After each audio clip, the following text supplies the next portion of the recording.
Hi friends, எல்லாரும் அவசரமாக ஓடிட்டுருக்கிற இந்த காலத்தில் பண்டிகைனா எல்லாரும் ஈஸியாக செஞ்சுறது இந்த பாயசத்தை தான். ஆனால் எப்போ பார்த்தாலும் இந்த பாயசம் தானான்னு குட்டீஸுங்க கேட்குற அளவுக்கு நிறையா வீட்டில் இதோட டேஸ்ட்டு சலிச்சு போயிருக்குங்க. அதே பாயசத்தை டிஃப்ரெண்ட்டான டேஸ்ட்டில் குழந்தைங்களுக்கெல்லாம் பிடிச்ச மாதிரி எப்படி செய்கிறதுன்னு நம்ம இந்த வீடியோவில் பார்க்கலாம்.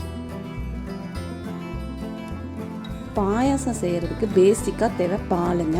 நான் ஆவின் பால் 1/2 லிட்டர் எடுத்திருக்கேன். நீங்கள் எந்த பால் வேணாலும் எடுத்துக்கலாம். பாலை தவிர இந்த ஸ்பெஷல் பாயசத்துக்கு வேறு என்னென்ன தேவைன்னு நம்ம அடுத்தது பார்க்கலாம். சேமியா ஒரு 50 கிராம், சர்க்கரை ஒரு 100 கிராம், ஒரு 10 முந்திரி, 10 திராட்சை, 1 ஸ்பூன் அளவுக்கு நெய், ஒரு 3 ஏலக்காய் பொடிச்சு எடுத்துக்கோங்க. முதல்ல ஒரு கடாயில் நெய் ஊற்றி முந்திரியை போட்டு லேசாக வறுத்துக்கலாம்.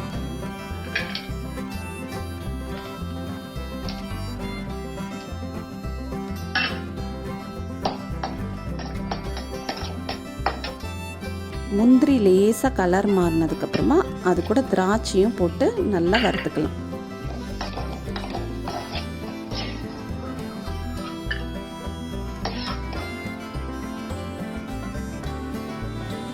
அதுக்கப்புறமா அதே நெய்யில் சேமியாவையும் போட்டு பொன்னிறமாக வறுத்துக்கிறோம்.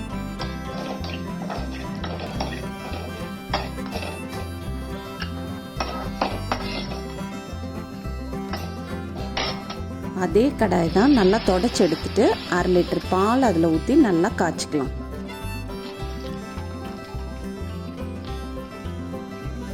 பால் லேசாக சூடாகி சைட்லலாம் நுர வரும்போது ஏலக்காவை அதில் சேர்த்துக்கலாம்.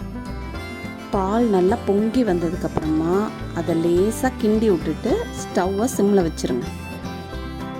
இப்போ வறுத்து வச்ச சேமியாவை நம்ம பாலில் சேர்த்து வேக வைக்க போகிறோம்.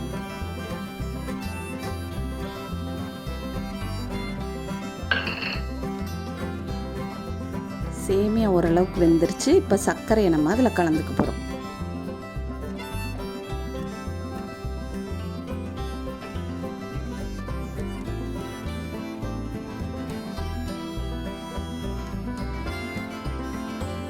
இந்த ஸ்டேஜில் தான் நம்ம ஒரு சீக்ரெட் இன்க்ரீடியண்ட்டை நம்ம இதில் ஆட் பண்ண போகிறோம். இதுதாங்க அந்த சீக்ரெட் இன்க்ரீடியன்ட், வேறு ஒன்றும் இல்லை, இன்ஸ்டன்ட் பாதாம் மிக்ஸ். இதில் நிறைய பிராண்ட் வருதுங்க. நான் ஆவின் பாதாம் மிக்ஸு 3 ஸ்பூன் எடுத்திருக்கேன். ரெடி ஆகிட்டுருக்க நம்ம பாயாசத்தில் இந்த இன்ஸ்டன்ட் பாதாம் மிக்ஸை போட்டு கலந்துக்கலாம். பாயாசத்தில் நம்ம இன்ஸ்டன்ட் பாதாம் மிக்ஸை எதுக்காக கலக்கிறோம் அப்படின்னா, பாதாம் மிக்ஸில் இருக்கிற பால் பவுட்ரு நம்ம பாலை இன்னும் திக் பண்ணுங்க. பொதுவாக முந்திரி திராட்சையை தான் எல்லாரும் பாயசத்தில் போடுவாங்க, பாதாமை யாரும் போட மாட்டாங்க.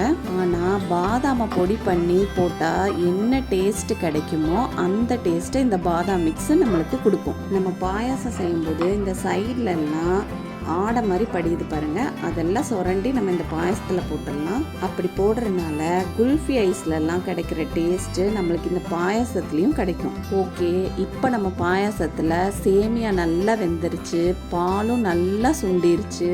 ஃபைனலாக முந்திரி திராட்சையை இதில் போட்டு கலந்துக்கிட்டோன்னா நம்ம பாயாசம் கம்ப்ளீட்டாக ரெடி ஆகிடும்.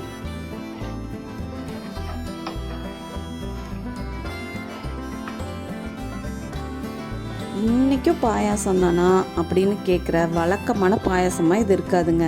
பாயாசம் என்னைக்கு செய்வீங்கன்னு கேட்குற மாதிரியான பாயாசமாக இது இருக்கும். ஒரு 3 ஸ்பூன் பாதாம் மிக்ஸை சேர்க்குறனால பாயசத்தோட தலையெழுத்தே மாறிடுமான்னு நீங்களே சாப்பிட்டதுக்கப்புறமா ஆச்சரியப்படுவீங்க. இந்த வீடியோ உங்களுக்கு பிடிச்சிருந்ததுன்னா லைக் பண்ணுங்கள், ஷேர் பண்ணுங்கள். பாயசத்தை செஞ்சு பார்த்துட்டு எப்படி வந்துச்சுன்னு எனக்கு கமெண்ட் பண்ணுங்கள். மறக்காமல் மாஸ்டர் ஆஃப் சமையல் சேனலை சப்ஸ்கிரைப் பண்ணுங்கள்.